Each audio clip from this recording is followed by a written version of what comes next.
Halo teman-teman, kembali lagi di podcast Lancar Mandarin bersama dengan narasumber kita hari ini dengan Laoshi Padma. Halo, nama aku Padma. Oke, kalau boleh tahu nih, Laoshi Padma kenapa sih tertarik belajar bahasa asing?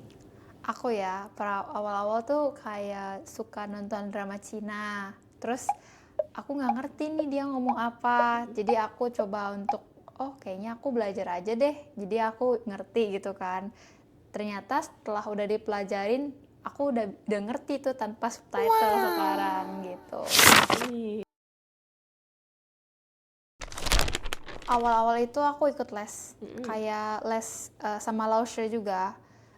Lebih ke basic sih, basic ke alfabetnya gimana. Karena kan alfabet itu paling penting ya, Ya, apalagi untuk betul. pronunciation. Terus yang kedua nada. Jadi Oh, belajarnya oke. itu di nada sama di dikuatin dulu, nanti baru masuk ke vocabulary gitu. Oke, baik. Jadi di awal Vocabulary tuh, sama grammar gitu. oke. Jadi kalau di awal tuh nada tuh perlu ada orang yang koreksi ya Laoshi ya? Iya, cuman kalau untuk pemula itu nggak disaranin fokus ke nada, karena nanti dia akan stuck di situ terus. Oke. Jadi dia akan go with the flow aja kalau untuk nada. Oke, jadi buat Gitu. awal nggak usah pusing nada ya Nggak Laoshi? usah pusing nada, yang Berarti, penting ngerti cara jawab, cara tanya, cara jawab, cara tanya. oke, berarti di awal fokusnya apa tuh Laoshi?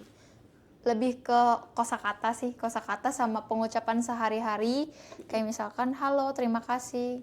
Jadi intinya harus berani ngomong ya. Iya, Nada ekspresi-ekspresi lain. belakangan aja ya. Belakangan aja, Nah, karena yang penting mungkin berani orang dulu. China juga yang ngerti kita nih, oh ya udahlah dia orang luar, ya udahlah gitu, kayak ya udah gitu, Dimaklumin ya. dimaklumi gitu. Oke, jadi buat teman-teman yang awal belajar bahasa Mandarin jangan takut sama nada nih. Yang penting berani dulu ya. Oke, pertanyaan selanjutnya nih Laoshi. Selain belajar bahasa Mandarin, Laoshi ada belajar bahasa asing lain nggak? Bahasa Indonesia sih ya, bahasa Indonesia juga itu bisa, kan dari kecil memang pakai bahasa Indonesia. Terus terakhir belajar bahasa Jepang. Oke. Oke. Kenapa nih Laoshi tertarik belajar bahasa Jepang?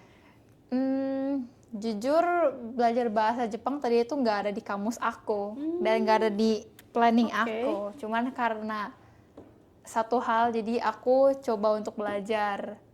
Nah, memang Jepang itu mirip ke Mandarin dari mana? Dari tulisannya, Oh gitu. tulisan ininya. Cuman kan kalau Mandarin itu dia ada dua versi, versi simple sama versi tradisional. Kalau Jepang itu lebih ke versi tradisional kayak Mandarin Taiwan gitu. Kalau dari bahasa Jepang dan bahasa Mandarin menurut aku untuk pronunciation susahnya Mandarin. Oke. Tapi kalau untuk grammar susahnya Jepang. Oh gitu ya Laoshi. Jadi Mandarin, yang mau belajar Mandarin nggak usah takut karena grammar Mandarin itu dia fleksibel, bisa dibolak-balik, bisa di depan, bisa di belakang. Oh gitu. Gitu. Oke, Laoshi mungkin boleh nggak sedikit misalnya kayak perkenalan bahasa Mandarin, terus sesudah itu belajar ngomong bahasa Jepang ya. Buat buktiin aja nih ke teman-teman yang ada di sini kalau Laoshi ini nggak cuman asal ngomong bisa doang ya nggak Laoshi. Oke, mungkin boleh perkenalan aaja Laoshi misalnya nama, terus umur berapa, terus tinggal di mana dalam bahasa Mandarin Oke, yang dalam bahasa Mandarin Jepang. ya. Oke. 大家好，我是黄轩慧，可以叫我轩轩。我住在中部雅加达，今年23岁了。谢谢你。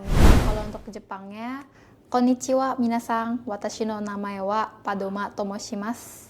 Watashi wa Jakarta sushin desu.